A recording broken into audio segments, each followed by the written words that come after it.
हनुमान जी बाल ब्रह्मचारी थे, फिर भी उनका एक पुत्र था। ये बात 99% लोग जानते ही नहीं, लेकिन ये बिल्कुल सत्य है। वाल्मीकि रामायण में हनुमान जी के पुत्र के जन्म की कथा विस्तार से बताई गई है। जब हनुमान जी ने लंका जलाई थी, तब अब अपनी पूंछ की आग बुझाने के लिए वे समुद्र में उतर गए। उस समय उनके शरीर से पसीने की कुछ बूंदें समुद्र के पानी में गिर गईं। एक विशाल मछली ने उस पसीने की बूंद को निगल लिया और चमत्कारिक रूप से मछली के पेट में उस पसीने की बूंद से ही एक वानर बालक का जन्म हो गया। कुछ दिनों बाद मछुआरों ने उस विशाल मछली को पकड़ लिया और पाताल लोक के राजा अहिरावण के सामने पेश किया। जब अहिरावण ने उस मछली को काटा तो वे देखकर हैरान रह गए कि उसके पेट से एक वानर रूपी बालक निकला। अहिरावण ने इस बालक को पाल पोस कर बड़ा किया और उसे पातालपुरी का मुख्य द्वारपाल बना दिया। इस बालक का नाम पड़ा मकरध्वज।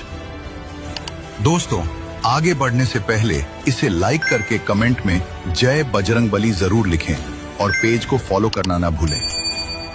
पौराणिक कथाओं में बताया गया है कि जब युद्ध के दौरान अहिरावण ने छल से राम लक्ष्मण का अपहरण करके उन्हें पाताल लोक में कैद कर लिया था, तब हनुमान जी उनकी खोज में पाताल लोक पहुंचे।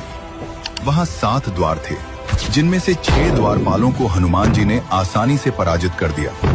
लेकिन 7वें द्वार पर पहुंचते ही वे चौंक गए, क्योंकि वहां जो वानर पहरा दे रहा था वो बिल्कुल उन्हीं की तरह शक्तिशाली था।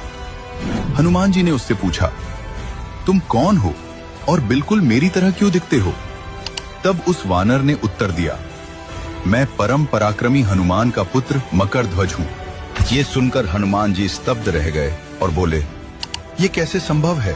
मैं तो बाल ब्रह्मचारी हूँ, फिर तुम मेरे पुत्र कैसे हो सकते हो?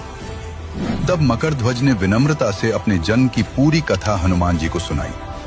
हनुमान जी ने ध्यान लगाकर देखा और अंत में स्वीकार किया कि वो सच में उनका ही पुत्र है। तो दोस्तों, ये थी मकरध्वज के जन्म की अद्भुत और रहस्यमय कथा। आपको ये कथा पसंद आई हो तो इसे शेयर करें और पेज को फॉलो करना न भूलें।